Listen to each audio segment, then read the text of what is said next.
Дополнительному образованию администрация Ленского района уделяет большое внимание, развивая и финансируя самые разные сферы деятельности. Это направление работы считается приоритетным. Об этом не раз в своих интервью говорил глава района Жумарт Абельманов. Для меня важно, мы с вами сколько говорим последние годы, это все связано со спортом, техническим образованием, образованием. Сегодня образование у нас развивается в семимильном шагании. На самом деле очень приятно, я благодарю коллектив СРГ за их, скажем, эту активность, за это понятие, что на сегодняшний день наши дети должны быть 24 часа в сутки чем-то заняты, чем-то хорошим. В необходимости дополнительного образования нет смысла никого убеждать. Чем больше ребенок может усвоить дополнительных знаний, навыков, тем легче ему будет определиться в жизни и в профессии. Заполняя свободное время учащихся, педагоги стремятся оградить их от безделия, от опасных соблазнов уличного воспитания. Учителя стараются увлечь детей делами интересными, плодотворными, дающие широкие перспективы в будущем. Если в школе ребенок получает предметные знания, то благодаря дополнительному образованию он может в себе развить какие-то способности, навыки, которые потом, возможно, пригодятся ему для будущей профессии. И дополнительное образование направлено на то, чтобы раскрыть в ребенке эти таланты, способности и направить его в необходимое русло. Ну и также дополнительное образование является важнейшим критерием оценки деятельности всех органов власти, в том числе и работы исполнительной власти нашего субъекта. Поэтому этому направлению уделяется очень большое внимание. Но вы знаете, что из советских времен каждый ребенок, обучающийся после обеда, занимался в каких-либо кружках, секциях. И такая же работа продолжается и в наше время. То есть немножко, конечно, меняются направления, они уже более современные, интересные, отвечающие потребностям современных детей. Сегодня дополнительным образованием ребят в районе занимается учреждение СРГ. Оно взаимодействует со всеми городскими школами и детскими садами. У нас есть навигатор дополнительного образования, это информационная система, куда дети у нас могут найти необходимые кружки по их значит, желанию, допустим, да, и пойти в какой-нибудь определенный кружок или секцию. Так у нас по данным на конец того учебного года был охват 81% детей у нас всего проживающих в Ленском районе было охвачено доп. Образованием. На сегодня, пока дети еще определяются с выбором кружков и секций, эта сумма составила 70% пока у нас. Ну, то есть это хороший показатель охвата. Помимо учреждений дополнительного образования, как СРГ, у нас дают еще и доп. Образование. Это детская школа искусств, это комитет по физической культуре и спорту.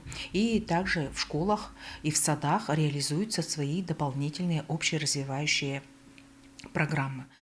В словах руководителя районного управления образования можно убедиться, глядя на постоянно открывающиеся в районе кружки, секции, появляющиеся в школах кабинеты по отдельным направлениям, все они оснащены новым современным оборудованием. И школы сами создают условия, я уже сказала, да, это в рамках федеральных проектов.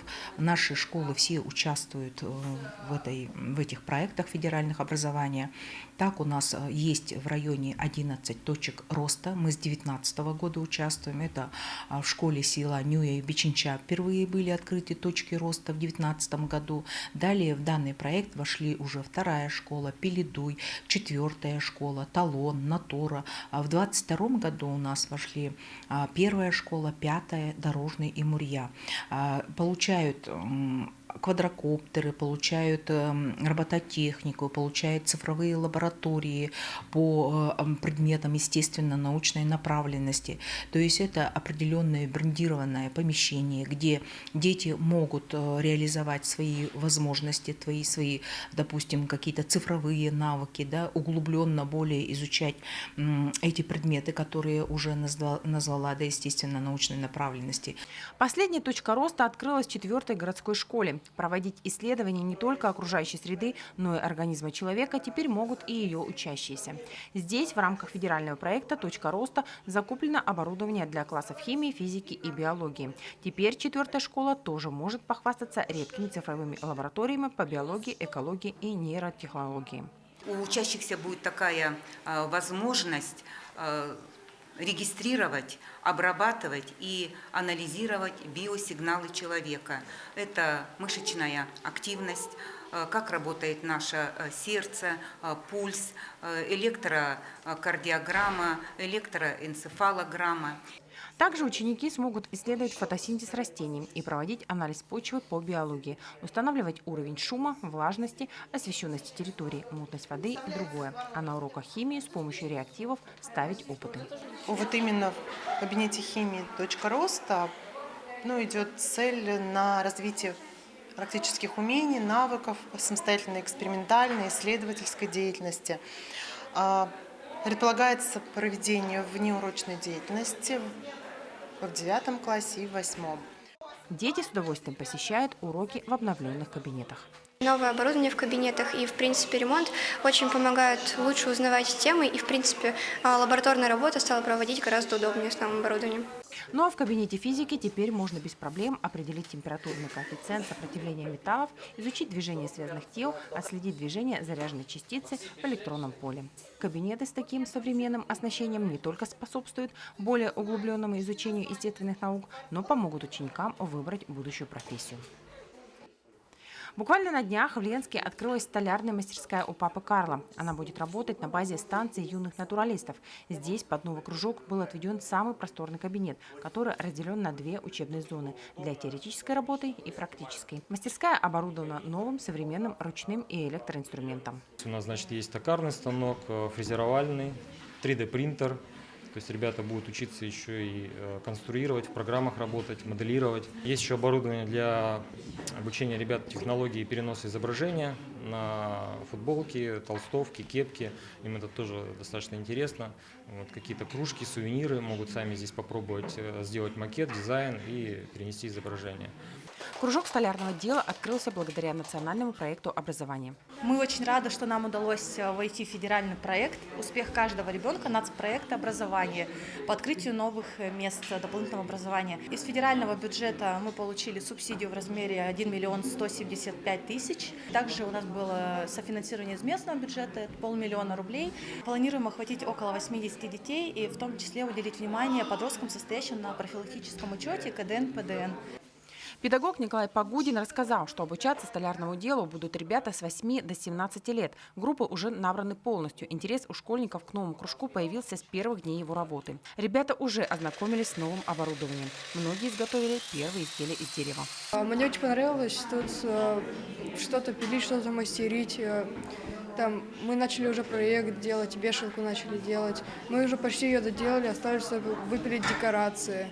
Обучение столярному делу началось. Желающих записаться в кружок еще предостаточно, поэтому уже сегодня ставится вопрос о расширении мастерской. Также о введении новых направлений работы. По словам педагога, для ребят планируются мастер-классы от специалистов-профессионалов, работающих в разных производственных отраслях. Как уже сказала Изумира Корнилова, сегодня основным учреждением дополнительного образования в районе является СРГ, на базе которого работает 45 кружков по 6 направленностям. Естественно-научная, техническая, художественная, социально-гуманитарная, историко-краеведческая и физкультурно-оздоровительная. На данный момент обучаются дополнительным общеобразовательным программам у нас более 2500 человек. Это не только дети, но также и взрослые. Немаловажным аспектом остается и то, что дополнительное образование в нашем районе остается бесплатным. То есть совершенно бесплатно родители пока находятся на работе, дети получают дополнительное образование, находясь в группах детского сада.